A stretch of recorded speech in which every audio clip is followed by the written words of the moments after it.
हमारे बारे में तो यहाँ के अगर जो विधायक है क्या उनने आपके बारे में बात की? हमारे विधायक किसी ने अभी तक बात नहीं की। सिर्फ हमारे 1-2 एमएलए साहब हैं, जैसे महराज मलिक है, उन्होंने हमारी बात आगे पहुंचाई। बाकी जो जैसे सोए लगते हैं। अच्छा, बाकी किसी ने नहीं की? बाकी किसी ने नहीं की। तो क्या लगता है जिस तरह महराज साहब अभी जो है लगातार बात कर रहे हैं आपकी बात की, क्या लगता है वो आपकी बात लगातार आगे उठाएंगे, आपके मसलों को हल करवाएंगे? महराज साहब ने तो आगे हमारी जो एजुकेशन मिनिस्टर इस वक्त है सकीना जैतू जी, उन तक उन्होंने वो आवाज़ पहुंचाई है और चीफ मिनिस्टर तक उन्होंने आवाज़ पहुंचाई कि हाँ जी, ये बहुत देराना साल से ये काम कर पहले ज़मीनें दी थी तो उन्होंने बोला था कि हम आपको ये इसमें नौकरी दे देंगे। तो एक कनाल हमने 1-1.5 कनाल हमने ज़मीनें दी हैं। तो 20-25 साल हो गए हमको इसमें काम करते हुए। तो अब तो हम तो रिटायर भी हो रहे हैं, लेकिन अभी हमारे साथ नाइंसाफ़ी हो रही है। तो इन्होंने सोचना था कि एक तो हमारा लैंड डोनर है, एक कुक है, एक CPW है, तो ये किसी को भी नहीं तैनात करते हैं, बस कागज़ लेते हैं फिर से कागज़ वापस लेते हैं। CPW हो, कुक हो या फिर लैंड डोनर्स हो, काफ़ी टाइम से परेशान है। और परेशान इस वजह से है क्योंकि यूटी बनने के बाद उम्मीदें काफ़ी ज़्यादा थी कि यहाँ पर जो है रेगुलेशन पॉलिसीज़ लाई जाएंगी, मिनिमम वेजेस एक्ट लाए जाएंगे, लेकिन अभी तक इनके इन मसाइल को नहीं देखा गया। लगभग 20 से 30 साल का अरसा जो है अभी तक बीत गया। अभी तक जो है इंतज़ार कर रहे थे कि इनकी मांगों को जो है वो पूरा किया जाएगा, इनकी मांगों को जो है वो सुना जाएगा, लेकिन अभी तक सुना नहीं गया। असेंबली भी शुरू हुई, इलेक्शंस भी हुए, मिनिस्टर्स भी बने, लेकिन अभी तक ये गुहार लगाए बैठे हैं कि हमारी मांगों को जो है पूरा किया जाएगा। बहुत सारे लोग हमारे साथ जुड़े हैं, जो यूनियन इनकी यहाँ पर आई हुई है, बातचीत इन्हीं से करेंगे और इन्हीं से जानने की कोशिश करेंगे कि आखिर क्या कुछ पूरा मामला है, कब से ये इंतज़ार कर रहे हैं और क्या कुछ इनकी जो है मांगे हैं। सजाद साहब भी इनके साथ जुड़े हैं, इनसे भी जानने की कोशिश करेंगे क्योंकि इनकी सपोर्ट में है। सजाद साहब, क्या कुछ कहते हैं आप? CPWs जो है काफ़ी टाइम से परेशान है, कुक काफ़ी टाइम से परेशान है, लैंड डोनर्स काफ़ी टाइम से परेशान है कि हमने जो है अपनी ज़मीनें दी है, हमने जो अपना सब कुछ दिया, लेकिन अभी तक सरकार जो है हमारे बारे में नहीं सोच रही है। क्या कुछ कहना चाहोगे इस पर? सर, सबसे पहले मैं आपके चैनल का शुक्रिया अदा करना चाहता हूँ कि जो आप आए और ये गरीब आवाम की जो आवाज़ आप असेंबली तक जो आज चल ही रही है। मैंने आज तो छुट्टी है, जो 1-2 दिनों के बाद शायद ईद के बाद फिर स्टार्ट होने वाली है, तो आप उन तक की आवाज़ जो है पहुँचेगी। तो आपके चैनल के माध्यम से मैं ये बताना चाहूँगा कि ये लोग जो है ये काफ़ी गरीब परिवारों से हैं और जो हमारा जो मैं अगर ये बात करूँगा कि जम्मू कश्मीर के अंदर जहाँ पे ये ड्यूटीज़ कर रहे हैं काफ़ी फारफलंग एरिया है और उन फारफलंग एरियाज़ में इन्होंने ज़मीन डोनेट की है स्कूलों के लिए, जहाँ से एक प्रॉपर एजुकेशन बच्चों को दी जा रही है। तो 20-30 इनमें से कईयों के 30-30 साल भी अभी नौकरी को मतलब करने को हुए और कुछ लोग इनमें से रिटायर भी हो गए। इवन कि जो लोग रिटायर हो गए तो मैं समझता हूँ कि उनको कोई देखता भी नहीं है जब इनको स्कूल से बाहर किया जाता है। तो ये लोग काफ़ी दिनों से परेशान हैं, काफ़ी सालों से परेशान हैं। तो ये मेरे कांटेक्ट में थे। ये एक्चुअल में ये एक बड़े प्रोटेस्ट के इसमें आ रहे थे, शक्ल में यहाँ पे डोडा आ रहे थे कि हम बहुत बड़ा हंगामा करेंगे, प्रोटेस्ट करेंगे आज। तो मैंने उनको मना किया कि आज रोज़े हैं तो हम ईद के बाद देखेंगे, अगर सरकार कुछ स्टेप नहीं उठाती है तो ईद के बाद एक बहुत बड़ा जो है मेगा प्रोटेस्ट किया जाएगा। और क्यों ना प्रोटेस्ट करें। देखो सर, मैं आपको बताऊंगा कि इनमें कईयों को 200 पे है, कईयों की 300 मंथली देते हैं, कईयों को 900 देते हैं, इनका भी कोई स्ट्रीम लाइन नहीं है। तो ये सरासर इनके साथ एक नाइंसाफ़ी। एक तो ये ज़मीन भी देंगे और दूसरी सबसे जो बड़ी बात है, किसी स्कूल में 300 बच्चे हैं, किसी स्कूल में 400 बच्चे तक भी है।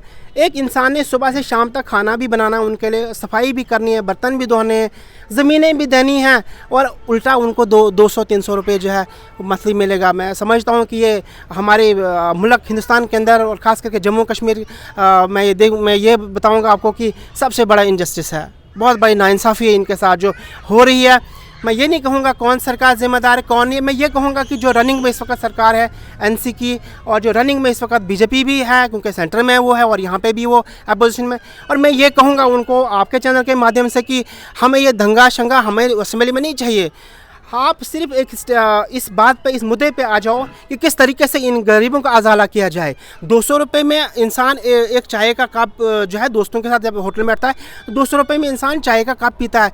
तो ये बेचारे कहाँ से इतना वो करते होंगे अपने लिए? इनके भी बच्चे हैं, इनका भी परिवार है, कहाँ से ये आग। देखो मैं आपको बताऊँगा, आज जो बड़े स्कूलों में बड़े लोग जो अपने बच्चों को बड़े अच्छे स्कूलों में डालते हैं तो 30-40 हज़ार फीस ही होती है।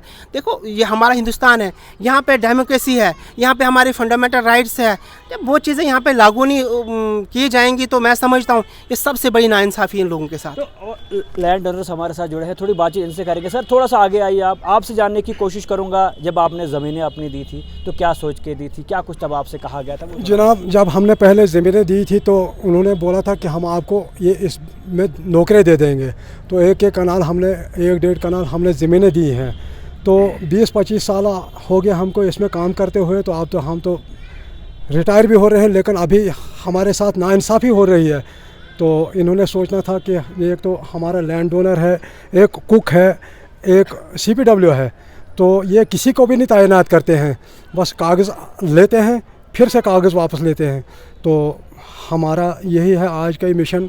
जनाब चीफ मिनिस्टर साहब जो हमारे उमर अब्दुल्ला साहब हैं, उन तक ये हमारा आज की ये मीटिंग ये मांग होनी है कि हमारे को परमानेंट किया जाए। अच्छा, जिस तरह असेंबली अभी शुरू थी कुछ टाइम से, अब लगातार देखें असेंबली के अंदर क्या आपकी बातें हुई, क्या आपके बारे में किसी ने बात की, वो थोड़ा सा बताया। हमारे बारे में तो यहाँ के अगर जो विधायक है क्या उनने आपके बारे में बात की?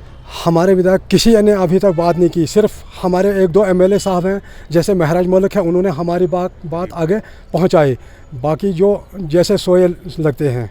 अच्छा, बाकी किसी ने नहीं की? बाकी किसी ने नहीं की। तो क्या लगता है जिस तरह महराज साहब अभी जो है लगातार बात कर रहे हैं आपकी बात की, क्या लगता है वो आपकी बात लगातार आगे उठाएंगे, आपके मसलों को हल करवाएंगे? महराज साहब ने तो आगे हमारी जो एजुकेशन मिनिस्टर इस वक्त है सकीना यतू जी, उन तक उन्होंने वो आवाज़ पहुंचाई है।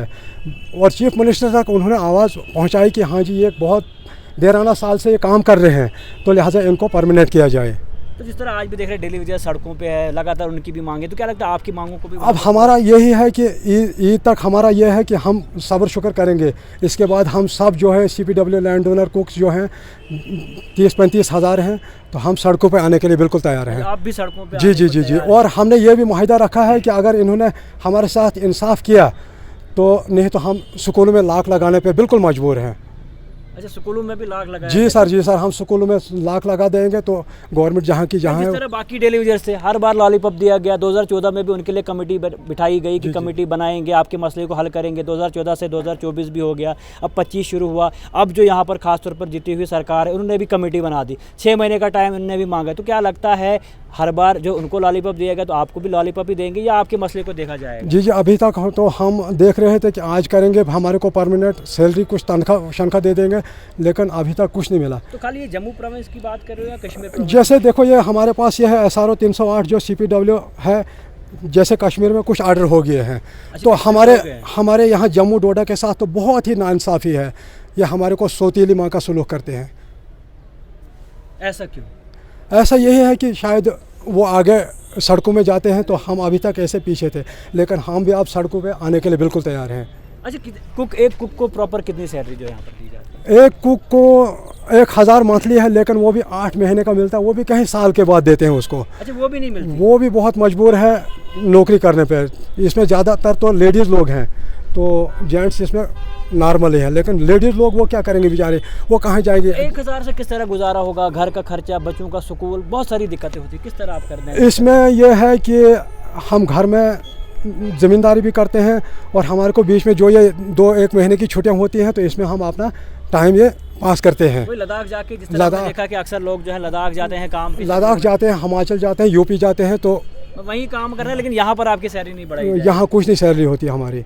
जी सर। तब प्रॉपर आपकी आखिर में क्या मांग है, क्या चाहते, क्या क्या है आप? बस हमारी यही लास्ट मांग है कि अगर हमारे को ये परमानेंट करते हैं, नहीं तो हमने स्कूलों में लाख लगा देने हैं।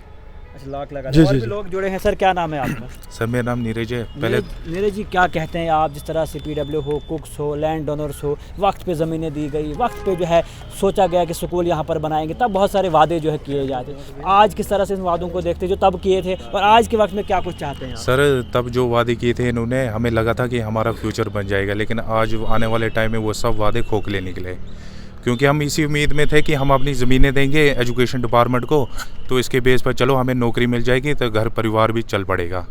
न आज ज़मीनें भी दे दी, सब कुछ दे दिया, ना नौकरी है, तो बस ऐसे ही दर बदर हो रहे हैं। अब चाहते क्या? हम यही चाहते हैं सरकार से कि हमारे मांगों को जल्द से जल्द पूरा किया जाए, क्योंकि पिछले कई अरसों से हम काम कर रहे हैं एजुकेशन डिपार्टमेंट में बगैर मिनिमम वेजेस के, बगैर सैलरी के। इसी उम्मीद में थे कि हमारा आज या कल मसला हल हो जाएगा, लेकिन अभी तक सर कुछ नहीं है। तो बहुत सारे लोग इसमें जो है रिटायर भी हो गए होंगे। बहुत सारे सर रिटायर हो गए हैं, उनका भी नहीं सोचते ये डिपार्टमेंट के, क्योंकि उनके पास भी यही एक सोर्स था कि चलो कुछ ना कुछ मिल जाएगा हमें या जॉब मिल जाएगी, लेकिन ना जॉब मिली ना कुछ, ये तो वो रिटायर भी हो गए। तो अभी इसी उम्मीद में है कि चलो आगे वाले जो हमारे साथी इन्हीं को कुछ हो जाए, मिल जाए। अब सरकार से क्या कुछ उम्मीदें हैं? जिस तरह कहा जा रहा था कि जम्मू कश्मीर के अंदर इलेक्शन नहीं हो रहे हैं, अब इलेक्शन भी हुए, सरकार भी बन गई, असेंबली भी जो है वो शुरू हो चुकी है। अब क्या लगता है कि जिस तरह असेंबली में साफ तौर पर कहना है कि महराज मलिक ने आपकी बात कही, तो क्या लगता है बाकी MLAs भी, और सबसे बड़ी बात असेंबली के अंदर आपकी बात बार बार उठाएगी और CM उमर अब्दुल्ला हो या फिर LG एडमिनिस्ट्रेशन हो, क्या इन चीज़ों को देखेगी? हाँ जी, देखना पड़ेगा उनको, क्योंकि पिछले कई सालों से हम इस डिपार्टमेंट में काम कर रहे हैं और हमने अपने MLA उसके पास गए थे, हमने उनको अपना ये बताया सारा ये मसला, तो उन्होंने कहा था कि हम आपकी असेंबली में ज़रूर बात करेंगे। 1-2 MLA ने हमारी बात उठाई भी, तो हम यही उम्मीद है, लेकिन हम यही चाहते हैं कि हमारा जल्दी से जल्दी काम हो जाए। मतलब अगर नहीं हुआ तो जिस तरह देखा गया कि जब बाकियों को लॉलीपॉप दिया गया तो वो सड़कों पे आ गए हैं, उन्होंने जो है प्रोटेस्ट किए हैं, उन्हें सरकार के खिलाफ जो है काफ़ी कुछ बोला। तो अगर आपकी मांगों को पूरा नहीं किया जाएगा तो आने वाले वक्त में आप लोग क्या कुछ करते हैं? सर हम भी फिर सड़कों पर उतरेंगे, हमारी भी यही है मांग है कि अगर हमारा मसला हल नहीं हुआ तो हम भी सड़कों पर आ जाएंगे, क्योंकि अब हम सब्र नहीं कर सकते, क्योंकि पिछले 10-15 सालों से हमने एजुकेशन डिपार्टमेंट में बगैर वेजेस के, बगैर पेड के काम करते हैं, हर दिन हर रोज़, इसी उम्मीद में कि आपका आज नहीं कल मसला हल हो जाएगा, लेकिन अभी तक कुछ भी नहीं हुआ है। कुछ भी नहीं हुआ, कुछ भी नहीं हुआ सर। आखिर में उम्मीद क्या करते हैं आप? यही उम्मीद है सरकार से हमारी कि हमारे मसले को जल्दी से जल्दी हल किया जाए और मिनिमम वेजेस एक्ट लागू कर दिया जाए।